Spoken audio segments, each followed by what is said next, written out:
बातमी चाकणची आहे। चाकण एमआयडीसीतील रस्त्यांच्या दुरावस्थेवरून गेल्या काही दिवसांपासून राजकारण प्रचंड तापलंय।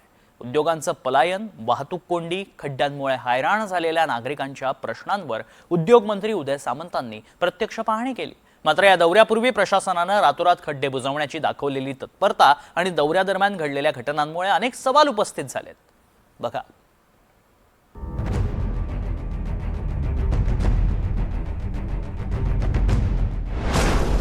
चाकण एमआयडीसीत उद्योगांची घुसमट, रस्त्यांची चाळण, कंपन्यांनी धरली बाहेरची वाट, मंत्र्यांच्या दौऱ्यासाठी प्रशासनाची तत्परता, चाकण एमआयडीसीत रातोरात बुजवले खड्डे। उद्योग मंत्री आज येत आहेत, त्यांना खुश करण्यासाठी आज सरकारच्या पैसे रात्रीतून 500 डंपर टाकले गेले आणि ते बुजवायचं काम चालू आहे। आता उदय सामंत येणार आहे म्हटल्यानंतर रात्रीतून जवळजवळ 500 म्हणजे रात्री 7-8 वाजल्यापासून सुरू झाले चोरीची कामं रात्रीतच होतात। बरोबर आहे का नाही?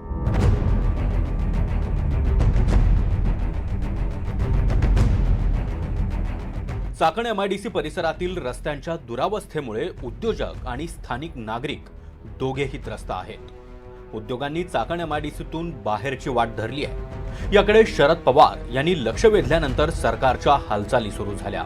मग उद्योग मंत्र्यांचा पाहणी दौरा ठरला आणि इथून पुढे कंत्राटदारांची चांगलीच धावाधाव सुरू झाली। जेसीबीनी एमआयडीसीच्या रस्त्यांवरती हे मुरुम पांगवण्याचं काम चालू आहे।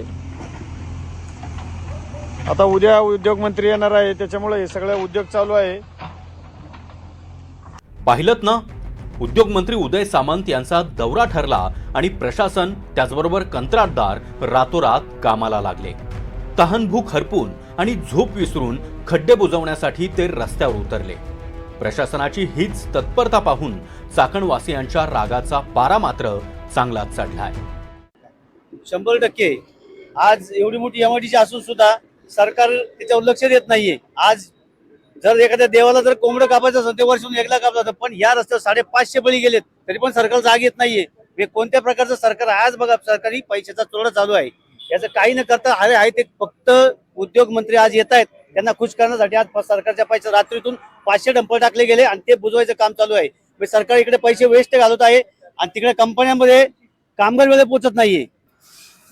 एकतर हे सगळं जे काम आहे हे जवळजवळ अजितदादांनी ज्या वेळेला निधी डिक्लेअर केला त्यानंतरच जवळजवळ वर्षभर 1.5 वर्षाचा काळ आहे, त्यानंतर सुद्धा हे कामं झाले नाहीत। निधी कंत्राटदारांच्या अकाउंटवर पडल्यानंतर सुद्धा कामं होत नाहीत, म्हणजे किती निर्डवलेली प्रशासन व्यवस्था आहे याबद्दल आपल्याला प्रश्न निर्माण केला पाहिजे। आता उदय सामंत येणार आहे म्हटल्यानंतर रात्रीतून जवळजवळ 500 म्हणजे रात्री 7-8 वाजल्यापासून सुरू झाले चोरीची कामं रात्रीतच होतात। बरोबर आहे का नाही? आता या अंधारात कामं सुरू झाली आहेत। दरम्यान उद्योग मंत्र्यांचा दौरा आणि रातोरात खड्डे बुजवण्याच्या प्रकरणावर मंत्री पंकज भोयर यांनी स्पष्टीकरण दिलंय।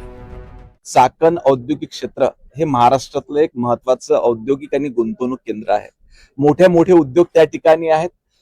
काही ठिकाणी त्या भागात रस्त्यांची समस्या होती, ती रस्त्यांची समस्या उद्योजकांकडून प्रत्यक्षात समजून घेण्याकरिता स्वतः उद्योग मंत्र्यांनी त्या ठिकाणचा दौरा केलेला आहे। परंतु याचा अर्थ असा नाहीये की त्या ठिकाणी मंत्री येत आहेत म्हणून त्या ठिकाणी गड्डे बुजवण्याचं काम झालेलं आहे।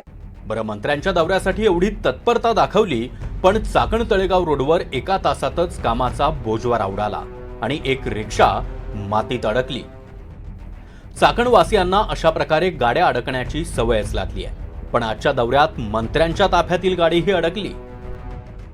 मंत्री उदय सामंतांनी देहू रोडवर रस्त्याची पाहणी केली आहे। यावेळी एका स्थानिकानं रस्ते बाधित म्हणून योग्य मोबदला मिळत नसल्याची खंत व्यक्त केली आणि योग्य मोबदला नाही दिला तर आत्महत्या करू असा इशाराच मंत्र्यांसमोर दिलाय। आम्ही जागा द्यायला पाहिजे। डीएमआरडीवाल्यांची दादागिरी आहे। एक मिनिट चौधरी साहेबांना आम्ही आता इकडे जाऊन येतो। चौधरी साहेबांना निवेदन देऊन दमलोय, भेट घेत नाहीयेत। दुसरी गोष्ट, त्यांचे तहसीलदार आहे ते पण सुनावणी लावत नाहीयेत। आमच्यावर दादागिरी केली, आम्ही आत्महत्या करेन, आमचं घर जाते हे दादागिरी। एरवी चाकण एमआयडीसीच्या रस्त्यांवर प्रवास करताना 1 ते 1.5 तासाचं ट्रॅफिक लागतं, मात्र उद्योग मंत्र्यांच्या ताफ्याला काही मिनिटात रस्ता मिळाला। त्यामुळे रस्त्यांची दुरवस्था आणि ट्रॅफिकची समस्या त्यांना काय कळणार असा प्रश्न रोहित पवारांनी विचारलाय. आपले उद्योगमंत्री किती हुशार की सुट्टीच्या दिवशी जेव्हा तिथं काहीच ट्रॅफिक नसतं आणि बऱ्याचशा कंपन्या बंद असतात आणि ऑफिसला येणारे लोक घरी असतात, तेव्हा मात्र उद्योगमंत्री त्या ठिकाणी चर्चा करायला जात आहेत. माझं तर त्यांना मत आहे की प्रोटोकॉल बाजूला ठेवा, कोणालाच काय सांगू नका.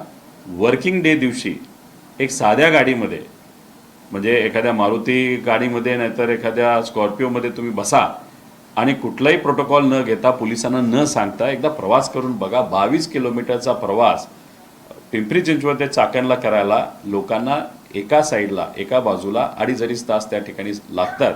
तर तुम्ही प्रोटोकॉल आणि ते सुद्धा रविवारी जर जाणार असाल तर कदाचित तुम्ही अर्धा तासात पोहोचाल. त्यामुळे मोठ्या प्रमाणात भ्रष्टाचार हा MIDC विभागामध्ये त्या ठिकाणी सुरू आहे. कुठंच कंट्रोल नाही. दरम्यान चाकण MIDC मधील समस्यांवर तोडगा काढण्यासाठी जिल्हाधिकाऱ्यांच्या नेतृत्वात समन्वय समिती गठीत करण्याचा निर्णय आता सरकारनं घेतलाय.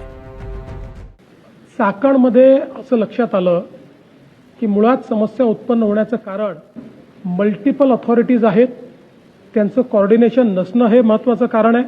आणि म्हणून आता जिल्हाधिकाऱ्यांच्या अंतर्गत एक कॉर्डिनेशनची कमिटी केली आहे, वेगवेगळे डिपार्टमेंट्स त्याच्या अंतर्गत दिले आहे आणि त्याला आम्ही एक लक्ष दिलेलं आहे की त्यांनी संपूर्ण प्लॅन तयार करायचा, रिसोर्सेस उपलब्ध आहेत, त्याचा वापर करून या ठिकाणी सगळं इन्फ्रास्ट्रक्चर डेफिसिट दूर करायचं.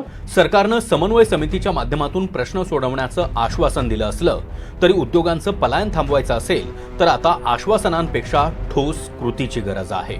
कारण उद्योग गेले तर रोजगार जाणार आणि रोजगार गेला तर औद्योगिक प्रगतीचं चक्रही मंदावे. अविनाश पवार, NDTV मराठी, पुणे.